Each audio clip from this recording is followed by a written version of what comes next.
Hello दोस्तों, नमस्कार। तो हम अभी पढ़ने वाले हैं क्या, तो स्टैटिक जीके का एक बहुत ही महत्वपूर्ण टॉपिक यह है हमारा क्लास पहला, जो भारतीय घराने और कलाकारों पर निर्मित है। आपको भी पता है कि यह टॉपिक जो है कितना इम्पोर्टेंट है। मैं कहूँ ये एसएससी के जितने भी एग्ज़ाम्स एसएससी लेती है, जैसे सीजीएल हो गया, सीएचएसएल हो गया, आपको एमटीएस हो गया, इन सब पे जो है कि इससे रिलेटेड क्वेश्चन आते हैं। चाहे वो सिलेक्शन पोस्ट हो गया, उन सब में अगर देखा जाए तो हर एक से टॉपिक से एक एक क्वेश्चन आता है।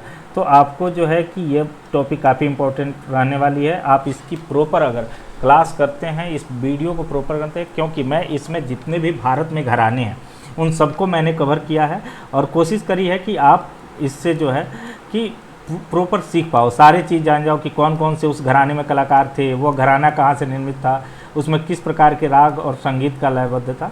तो ये सारा चीज़ आपको जो है कि इस वीडियो में मिलेगा। आप हमारे चैनल को लाइक और सब्सक्राइब कर सकते हैं। जैसे डेली आप देख रहे हैं कि इस पर साइंस की भी वीडियोज आने वाली हैं और स्टैटिक जीके की भी आएगी, और हम लोग मैथ्स के भी आने वाले टाइम पर मैथ्स के भी क्वेश्चन लेकर के आएंगे, जिसमें काफ़ी अच्छे तरीके से आपको मैथ्स पढ़ाया जाएगा। ये बताया जाएगा कि कैसे आप क्वेश्चन को अटेम्प्ट करें और कैसे अपने स्कोर को बूस्ट करें, और क्या पढ़ना ज़रूरी है, क्या छोड़ना ज़रूरी है, ये जो है होगा। और आपको एसएससी का भी, जैसे एसएससी की अगर सीजीएल का पेपर होने वाला है, तो आप यहाँ पे देखेंगे कि तब तक मैं सारे स्टैटिक जीके के सारे महत्वपूर्ण जितने भी टॉपिक्स हैं वो कराऊंगा, और साथ में पीवाईक्यू भी, जो पीवाईक्यू आपके आए हैं वो सारे पीवाईक्यू भी मैं यहाँ पे कराने वाला हूँ। तो आप हमारे चैनल पे बने रहें, ठीक है। तो आगे चलते हैं और नेक्स्ट हम यहाँ पे पढ़ने वाले हैं भारतीय संगीत घराने व कलाकार कि कौन किस भारतीय घराने से मतलब ये है कि क्या हुआ कि भारत में जो है अलग अलग राजशाही तंत्र चल रहा था, और हर एक तंत्र में जो संगीत प्रेमी थे वहाँ के शासक, तो उन्होंने वहाँ के हिसाब से एक अपना मतलब कि लयबद्ध संगीत बनाया, जहाँ पे गुरु और शिष्य के परंपरा के हिसाब से वो चीज़ें क्रिएट हुई। और उसके बाद से आप देखोगे कि साउथ में कुछ घराने हैं, कुछ नॉर्थ इंडिया में हैं, कुछ आपको जो है कि राजस्थान के तरफ हैं, कुछ ऐसे मतलब मध्य प्रदेश के हो गए, कुछ इस तरह से जो है कि क्षेत्रों में आपको अलग अलग घराने मिलेंगे। और वहाँ पे जैसे क्या है कि किस तरह की संगीत, किस तरह की चीज़ें जो है बनाई गई, ये प्रॉपर आपको जानने को मिलेगा। तो हम अभी पढ़ेंगे भारतीय संगीत और घरानों के बारे में। तो घराना शब्द किसे बना? घराना बना घर से। संगीत में इसका संबंध किसी विशेष गुरु और शिष्य परंपरा में, जिसमें शिक्षक और छात्र परंपरा की एक विशिष्ट गायन और वादन शैली से है, जो पीढ़ियों से चली आ रही है। प्रत्येक घराने की अपनी आवाज़, साधना, वॉइस कल्चर और राग प्रस्तुतिकरण और तान आलाप की अनूठी तकनीक होती है। जैसे हम बात करें कि सबसे पहला घराना ग्वालियर घराना। कौन सा घराना? ग्वालियर घराना। तो ये हिंदुस्तानी शास्त्रीय संगीत का सबसे प्राचीन घराना माना जाता है। इसे अन्य सभी घरानों की गंगोत्री कहते हैं। क्या कहते हैं? गंगोत्री या जन्नी कहा जाता है। इसके संस्थापक कौन है? उस्ताद नत्थन पीर बख्श। तो ग्वालियर घराना जो है यह सबसे प्राचीन घराना माना जाता है हिंदुस्तानी शास्त्रीय संगीत में, क्योंकि जितने भी घराने हैं उन सभी का शास्त्रीय संगीत के, हिंदुस्तान के जितने शास्त्रीय संगीत हैं उन सब में, उनके विकास में इनका महत्वपूर्ण योगदान है, उनके विकास में इनका महत्वपूर्ण योगदान है। और ये इसमें जो है ग्वालियर घराना सबसे प्राचीन माना जाता है। इसको इसकी गंगोत्री या जननी भी कहा जाता है। इसके उस्ताद थे नत्थन पीर बख्श। 19वीं शताब्दी में इसे प्रसिद्ध करने का श्रेय हद्दू खां, हस्सू खां और गंथू खां तीनों भाइयों को जाता है। इसकी विशेषताएं क्या थी? तो इसकी गायकी अत्यंत सरल, स्पष्ट, सुसंगठित होती थी। इसमें सरल, स्पष्ट, खुली आवाज़, सपाट तान और बंदिश प्रधान गायिका तथा सपाट तानों और गमक का सुंदर प्रयोग होता था। इसकी मुख्य विशेषताएं हो गई। इसके संस्थापक कौन से हो गए? तो उस्ताद नत्थन पीर बख्श। ये 19वीं शताब्दी में इसे प्रसिद्ध करने का श्रेय जो है किसको जाता है? हद्दू खां को और हस्सू खां और गंथू खां, तीनों भाइयों को। इसमें कहा गया कि संगीत वह साधना है जो आत्मा को सुरों के माध्यम से ईश्वर से जोड़ती है। प्रमुख इसके कलाकार कौन कौन से रहे? तो पंडित बालकृष्ण बुआ। क्वेश्चन आ जाता है, जैसे 4 ऑप्शन दे दिया और उसमें पूछ लेता है कि भाई यह जो है किस घराने से, चाहे ग्वालियर घराने से, इसमें से कौन जो है मतलब ग्वालियर घराने से क्या कहें लिंक्ड है। तो आप इसमें जैसे पंडित बालकृष्ण बुआ हो गए, पंडित विष्णु दिगंबर हो गए, ओंकार नाथ ठाकुर हो गए, कृष्णाराव शंकर पंडित हो गए और राजा भैया पुंछवाले। ये जो है टोटल 5 मुख्य प्रमुख यहाँ के क्या थे, कलाकार। तो पूछ लेगा कि ग्वालियर घराने से कौन से कलाकार जो है इसमें से संबंधित हैं, तो आप बता दोगे कि जैसे कोई भी ऑप्शन दे देगा तो जो ऑप्शन इन 5 में से रहेगा तो वो आपका सही हो जाएगा। ठीक है, अब चलते हैं नेक्स्ट। ग्वालियर के बाद हमारा है आगरा घराना। दूसरा कौन सा घराना है, आगरा घराना। आगरा घराना जो है, इस घराने में ध्रुपद और ख्याल गायकी एक बहुत ही सुंदर मिश्रण देखने को मिलता है। ध्रुपद और ख्याल गायकी का एक बहुत ही सुंदर मिश्रण मिलता है।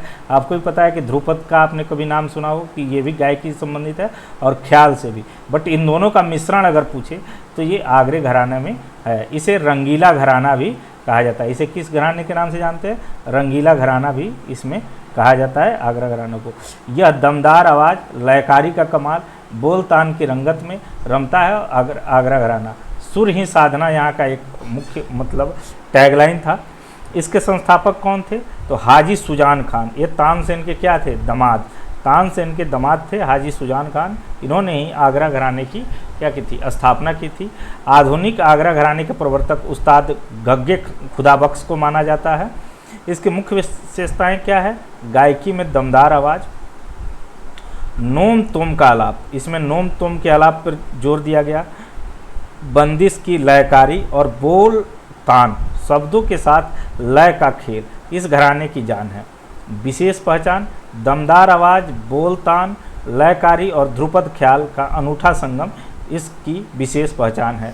तो आगरा का घराना जो है, इसकी विशेष पहचान कहा जाए तो इसकी दमदार आवाज़ है, बोलतान है, लयकारी है और ध्रुपद ख्याल का है। इसके संस्थापक कौन हैं, तो हाजी सुजान खान जो तानसेन के दामाद हैं।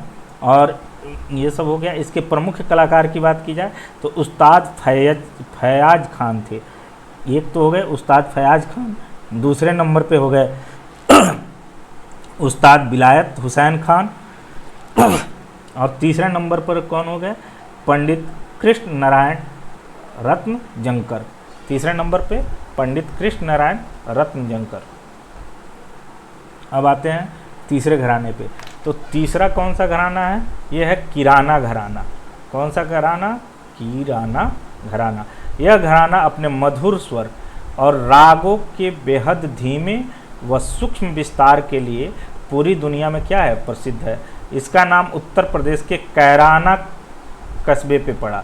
ये किराना जो है, ये उत्तर प्रदेश में एक जगह है कैराना, इसी के नाम पे एक किराना घराना पड़ा। और इसके संस्थापक कौन से हैं, तो उस्ताद अब्दुल करीम खान। कौन है इसके संस्थापक, तो उस्ताद अब्दुल करीम खान और उस्ताद अब्दुल वाहिद खान। ये दो लोग जो हैं इसके संस्थापक रहे। इसकी मुख्य विशेषताओं के बारे में बात की जाए तो इसमें स्वर को सबसे ज़्यादा प्रधानता दी जाती है, शब्दों को नहीं दी जाती। किसकी दी जाती है, तो स्वर को। राग का विकास बहुत ही धीमी गति से विलंबित लय में एक एक स्वर को साध कर किया जाता है। करुण और शांत रस की प्रधानता होती है इसमें। इसकी विशेष पहचान क्या है, यह मधुर होता है, कोमल और भावपूर्ण स्वर होते हैं इसमें। यह मतलब सुनने में आपको काफ़ी मधुर लगेगा, बहुत ही भावपूर्ण इसके स्वर हैं। मिंड और गमक का अत्यंत सूक्ष्म प्रयोग किया गया है। विलंबित लय में राग का विस्तार है कि काफ़ी आराम से मधुर में कि काफ़ी लंबा चले। यह घराना कहता है स्वर ही साधना है, स्वर ही आराधना है। इस घराने का टैगलाइन क्या था, स्वर ही साधना है, स्वर ही आराधना है। इसके प्रमुख कलाकार कौन कौन से हैं, तो भारत रत्न पंडित भीमसेन जोशी जी जो है यहाँ इसके जो मुख्य कलाकार थे। उस्ताद आमिर खान, इंदौर शाखा पर प्रभाव था इनका। समाई गंधर्व ये भी थे। गंगूबाई हंगल, प्रभा अत्रे और हीराबाई बादोड़कर। हीराबाई बादोड़कर भी, ये सारे लोग क्या थे, इसके प्रमुख कलाकार थे। फिर हम आते हैं अभी चौथे पे। तो चौथे घराने की बात की जाए, ये चौथा घराना है जयपुर और अतरौली घराना। जयपुर और अतरौली घराना। यह घराना अपनी जटिल और बुद्धि प्रदान गायकी के लिए क्या किया जाता था, ये जाना जाता था। तो अगर जयपुर अतरौली घराने की पहचान जो है जटिल इसके संगीत कैसे होते थे, काफ़ी जटिल होते थे और बुद्धि प्रदान होते थे, इसलिए जो है इसकी पहचान एक अलग पहचान के लिए ये जाना जाता था। यह इसका टैगलाइन क्या था, बुद्धि, रचना और जटिलता का अद्वितीय संगम था। ये साधना से सिद्धि इसके बारे में कहा जाता है। इसके संस्थापक थे उस्ताद अलाटिया खान। कौन थे संस्थापक? उस्ताद अलाटिया खान थे। इसकी मुख्य विशेषताएं क्या थी कि सीधे सरल रागों के बजाय जोड़ रागों, दो रागों का मिश्रण और अप्रचलित रागों को गाना। जो राग मतलब प्रचलन में नहीं थे उनको गाते थे और दो रागों का मिश्रण ज़्यादा होता था। यहाँ पे मध्यम लय, मध्यम लय, ना बहुत धीमा ना बहुत तेज। जैसे हमने अभी देखा कि आगरे में क्या था कि वो वहाँ पे मीठा था, फिर उसके बाद से कैराना में क्या था कि वो काफ़ी धीमा, काफ़ी कोमल था। उसी तरह से इसमें अगर देखें तो ये बहुत धीमा, ना बहुत धीमा है ना बहुत तेज है, ये निरंतर प्रवाह के साथ में गाना होता था। इसकी ताने बहुत वकर, टेढ़ी मेढ़ी और बारीक होती थी। मतलब इस जिसमें क्या है, ये जटिलता का अद्भुत संयम था, इसलिए इसमें क्या है, इसकी तानों में बहुत टेढ़ी मेढ़ी और बारीकी होती थी। इसके प्रमुख कलाकार कौन कौन से हैं तो उस्ताद अल्लादिया खान और पंडित मल्लिकार्जुन मंसूर थे और पंडित कुमार गंधर्व, ये सारे जो है इसके प्रमुख कलाकार थे। तो ये आपका हो गया चौथा घराना। फिर आते हैं हम पाँचवें नंबर पे। तो पाँचवें नंबर पे कौन सा है तो पाँचवें नंबर पे हमारा है पटियाला, यानी पंजाब में है ये पटियाला घराना। यह घराना अपनी चपलता, किसके लिए, अपनी चपलता, सुरीलेपन और गजब की तैयारियाँ माने गति के लिए प्रसिद्ध था और पंजाब के लोक संगीत का भी पुट मिलता है इसमें। इसके संस्थापक कौन थे तो उस्ताद अली बख्श और उस्ताद फतेह अली खान। इसे अलिया फत्तू की जोड़ी कहा जाता था। अलिया और फत्तू यानी उस्ताद अली खान से अलिया और फतेह से उस्ताद फतेह से फत्तू, तो अलिया और फत्तू की जोड़ी कहा जाता है किसको, पटियाला घराने को। तो पटियाला घराना आपका क्या हो गया, पटियाला घराना उस्ताद अलिया और फत्तू की जोड़ी। इसकी मुख्य विशेषताएं क्या थी, अत्यंत तेज गति की ताने, सरगम का बारीक काम, ख्याल गायकी के साथ साथ ठुमरी और गज़लों में भी जो है इस घराने का कोई सानी नहीं था। तो जो ठुमरी गायन होती है, गज़ल गायन होती है, इस गायन में भी पटियाला घराने का जो है कोई सानी नहीं था। इसमें ये काफ़ी क्या थे, अव्वल थे। इस घराने की विशेष पहचान क्या थी, चपल ताने थी, लचकदार गायकी थी, सुरीली स्वभाव थी और बोल तान की फ्रुति थी। इसके प्रमुख कलाकार कौन कौन हुए तो उस्ताद बड़े गुलाम अली, बेगम परवीन सुल्ताना और उस्ताद अजय चक्रवर्ती जी, ये तीन जो है मुख्य इसके कलाकार रहे हैं। पटियाले घराने की गायकी में चपलता, फुर्ती और सुरीलेपन का अद्वितीय संगम देखने को मिलता है। सुर ही साधना है। फिर आता है हमारा 6 नंबर पे बनारस, बनारसिया, बाबा शिव का धाम, शिव का घर। तो बनारस घराना, बनारस घराना केवल गायन ही नहीं बल्कि तबला, सारंगी और कथक नृत्य के लिए भी एक संपूर्ण कला का केंद्र रहा है। तो एक तरह से देखा जाए कि हमने अभी जितने भी 5 घराने देखे उसमें हमने ये देखा कि ये सभी गायकी के लिए, गायन के लिए काफ़ी अपने अपने हिसाब से गायन में अलग अलग कलाओं से ये परिपूर्ण थे। बट अभी बनारस घराने में सिर्फ ये गायन पे ही निर्भर नहीं था, यहाँ पे सिर्फ गायन ही नहीं होता था, यहाँ पे नृत्य भी था, यहाँ पे वादन भी था और यहाँ पे गायन भी था। यानी एक तरह से कहा जाए कि सुर, ताल, भाव का एक संगम था। अगर हम कहें तो बनारसी घराना क्या था, सुर, ताल और लय का एक संगम था। तो इसके संस्थापक कौन थे तो पंडित राम सहाय थे, जो तबला वादन के बनारसी वाज के संदर्भ में है। और इसकी मुख्य विशेषताएं क्या थी कि यहाँ की बनारसी ठुमरी, ठप्पा गायकी में पूरे भारत में प्रसिद्ध है। गायन में अध्यात्म, श्रृंगार और रसों का गहरा तालमेल होता है। इस घराने की विशेष पहचान क्या है, गायन, वादन और नृत्य की त्रिवेणी है, एक तरह से कहा जाए तो संगम है। एक संगम तो हम जानते हैं इलाहाबाद में है, और दूसरा गायन का, वादन का और नृत्य का, ये तीनों जो है एक चीज़ से जुड़ा हुआ है, और तीनों का संगम कौन सा था? बनारसी घराना था। भक्ति, भावना और बनारस की संस्कृति आत्मा का संगम है। इसके प्रमुख कलाकार कौन हुए? तो गायन और ठुमरी में देखा जाए तो गिरजा देवी, सिद्धेश्वरी देवी, रसूलन बाई, पंडित राजन साजन मिश्रा, तो राजन साजन मिश्रा हो गए। शहनाई में उस्ताद बिस्मिल्लाह खान, और जिनको भारत रत्न भी मिला है। और तबला में देखा जाए तो पंडित कंठे महाराज, पंडित किशन महाराज और पंडित अनोखेलाल मिश्रा। बनारसी घराने अपनी भावपूर्ण गायकी, लयकारी बनारसी ठाट बाट के लिए जाना जाता है। यहाँ की कला में भक्ति, श्रृंगार, रस और लोक संस्कारों की अनूठी छाप मिलती है। और सुर, ताल और भाव का जो है क्या है? बनारस संगम है। अब 7 नंबर के घराने पे आते हैं। तो अभी तक हमने टोटल कितना पढ़ लिया? 6 पढ़ लिया। 6 में 5 में हमने देखा कि 5 घरानों में क्या है, तो 5 घराने ऐसे थे जो गायन से संबंधित थे।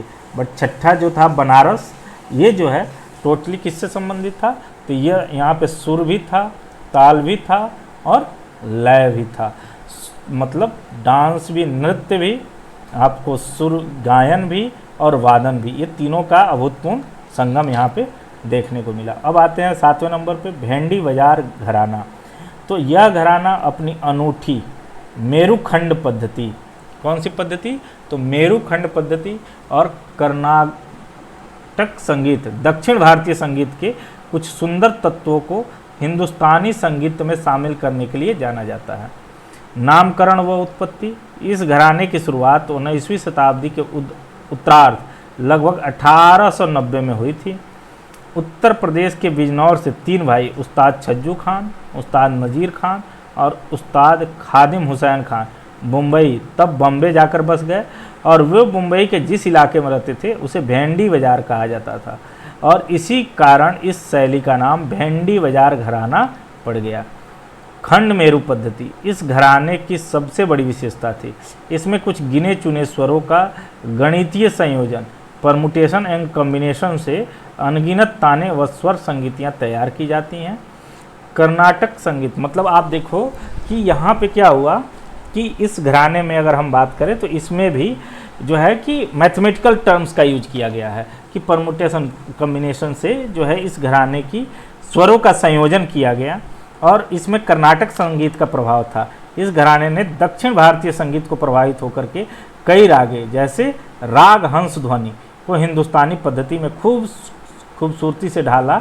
मंद और मध्य लय पर नियंत्रण, यहाँ की गायकी में सांसों के नियंत्रण, ब्रेथ कंट्रोल यानी सांसों के नियंत्रण पर बहुत काम किया गया, जिससे गायक जो है बिना थके लंबे आलाप और तान ले सके। जैसे कि एक लंबे तान को लेना, लंबे आलाप को, जैसे आप देखते होंगे कि कोई हारमोनियम वादक है, बहुत लंबे देर तक जो है कि वो गा रहा है, तो इसमें हमने क्या किया गया कि ऐसा बनाया गया, सुर को एक ऐसा संयोजन तैयार किया गया कि बिना थके जो है एक लंबे आलाप को गायक जो है ले सकता है। इसके प्रमुख यहाँ पे है इसका मुख्य बाजार कि भेंडी बाजार घराना की गायकी में गणित, स्वरों की सुंदरता और दक्षिण भारतीय संगीत का माधुर्य एवं अद्भुत संगम देखने को मिलता है। यह क्या था भेंडी बाजार घराना? ये अगर पूछ दे क्वेश्चन कि यह भेंडी बाजार घराना कहाँ के मतलब संगीत से जो है ये प्रभावित था, तो ये हो जाएगा आपको कर्नाटक के जो संगीत का प्रभाव था इस घराने पर देखने को मिलता है। और भेंडी बाजार क्यों नाम पड़ा? क्योंकि मुंबई के भेंडी बाजार क्षेत्र में जो है इस घराने के जो 3 लोग गए थे उत्तर प्रदेश से, उन्होंने जाकर के यहाँ पे शुरुआत करी, इसलिए इसका नाम भेंडी बाजार घराना पड़ गया। इसके प्रमुख कलाकार कौन कौन से हैं? तो उस्ताद अमान अली खान, श्रीमती लता मंगेशकर, पंडित शिव कुमार शुक्ल और अंजनी बाई मालपेकर, ये सभी जो है लता मंगेशकर जी, ये बचपन में उस्ताद अमान अली खान के शास्त्रीय संगीत की इन्होंने शिक्षा ली। ये इनके क्या थे? गुरु थे। घराने को बुलंदियों पहुंचाया और बंदिशों का उपनाम अमर जो है इन्होंने रखा था। अब आता है हमारा मेवाती घराना, ये 8 नंबर है। मेवाती घराना, यह घराना अपने भाव, प्रधान, अध्यात्म और भक्ति के रस के अनूठे मिश्रण के लिए पूरे भारतीय संगीत जगत में क्या है, पूजनीय है। इस घराने की जड़ें जो है राजस्थान के मेवात क्षेत्र से जुड़ी हैं। इसके संस्थापक कौन थे? उस्ताद घग्गे नज़ीर खान थे। उन्होंने ग्वालियर घराने के उस्ताद हंस्या खान और नत्थू खान से दीक्षा ली, इसीलिए इस घराने की बुनियादी तकनीकें ग्वालियर से मिलती जुलती हैं, लेकिन बाद में इसने अपनी एक स्वतंत्र और बेहद सुंदर पहचान बनाई। इसकी मुख्य विशेषताएं क्या हैं? भाव और भक्ति रस की प्रधानता। मेवाती घराने में केवल तकनीक या सुरों का गणित नहीं होता, बल्कि ईश्वर के प्रति समर्पण, काव्यों को के भाव, लिरिक्स के सबसे ऊपर रखा जाता था। मतलब एक तरह से देखा जाए तो हमने अभी देखा कि भेंडे बाजार वाली, उसमें क्या था, गणितीय संयोजन था। उसमें राग को ऐसा बनाया गया जिसमें जो है कि एक गायक लंबे समय तक आलाप कर सके, लेकिन इसमें हम ये देख रहे हैं कि इसमें क्या है कि इसमें जो है ईश्वर के प्रति समर्पण भाव को और काव्य भाव को सबसे ऊपर रखा गया। इस घराने में गायक अपनी गायकी के में अति तार सप्तक, वेरी हाई नोट, अति मंद्र सप्तक, वेरी लो नोट, दोनों पर समान अधिकार रखते हैं। यह सूफियाना फूट गायन में बंदिशों के शब्द अक्सर सूफी संतों के वाणियाँ या कृष्ण भक्ति से ओतप्रोत ये होते थे। मतलब इसमें जो है कि हाई नोट पे भी, लो नोट पे भी गाया जा सकता था, और इससे ज़्यादा जो है कि भक्ति, कृष्ण भक्ति से या सूफी संतों की वाणियों से काफ़ी क्या है, ओतप्रोत ये गायकी है। इस घराने की गायकी में गहराई, करुणा, अध्यात्म भाव की ऐसी मिठास होती है जो श्रोताओं के हृदय को छू जाती है और उन्हें ईश्वरीय अनुभूति कराती है। इसके प्रमुख कलाकार कौन हैं? तो पंडित जसराज हैं, जो मेवाती घराने के इतिहास के सबसे चमकते सितारे हैं। पंडित मणिराम पंडित जसराज के बड़े भाई और गुरु थे। पंडित संजीव अभ्यंकर और तृप्ति मुखर्जी, ये सभी क्या हैं, मेवाती घराने के मुख्य कलाकार हैं। मेवाती घराने, इस घराने की गायकी में भक्ति, भाव, अध्यात्म का अद्भुत संगम देखने को मिलता है। इस घराने को अन्य घरानों से क्या बनाता है, ये जो है अलग बनाता है, विशिष्ट बनाता है। संगीत केवल सुरों का नहीं, आत्मा का संवाद है। सुर से साधना, भाव से भक्ति, यही है मेवात घराने की शक्ति। ये टैगलाइन थी। आप जो है इसी तरह के वीडियो देखने के लिए हमारे इस रैंकर्स कोचिंग के यूट्यूब चैनल को आप क्या करो, लाइक कर लो, सब्सक्राइब कर लो, और इससे जो है बेल आइकन को प्रेस कर लीजिए। और बेल आइकन कर लेंगे, डेली आपको अपडेट मिलेगा। इस पे करंट अफेयर भी हम कोशिश कर रहे हैं कि डेली आपके लिए आए। डेली जो है स्टैटिक जीके हो गया, साइंस हो गया, मैथ्स हो गया, इस तरह की वीडियोज आपको डेली मिलेंगी। आप इसे अपने फ्रेंड्सों के पास भी शेयर करें, क्लासमेट्स के पास। कमेंट करें हमें कहाँ इम्प्रूवमेंट की ज़रूरत है, क्या और आपके लिए कर सकते हैं, हम उसका जो है रिप्लाई भी करेंगे आपको। हमारे टेलीग्राम के चैनल्स डिस्क्रिप्शन में लगे हुए हैं, आप उन्हें भी उनसे जुड़ जाइए। वहाँ पर हो सकता है कि आपको प्रैक्टिस के क्वेश्चन मिले, और हमें जो है सपोर्ट कीजिए, हमारे साथ बने रहिए। Together we learn, together we succeed. आप भी पढ़िए, आप भी आगे बढ़िए, और हमारे चैनल को भी आगे बढ़ाइए। थैंक यू, आपने इतने देर तक बनाए रखा और धैर्य बना करके आपने हमारी वीडियोज़ देखी।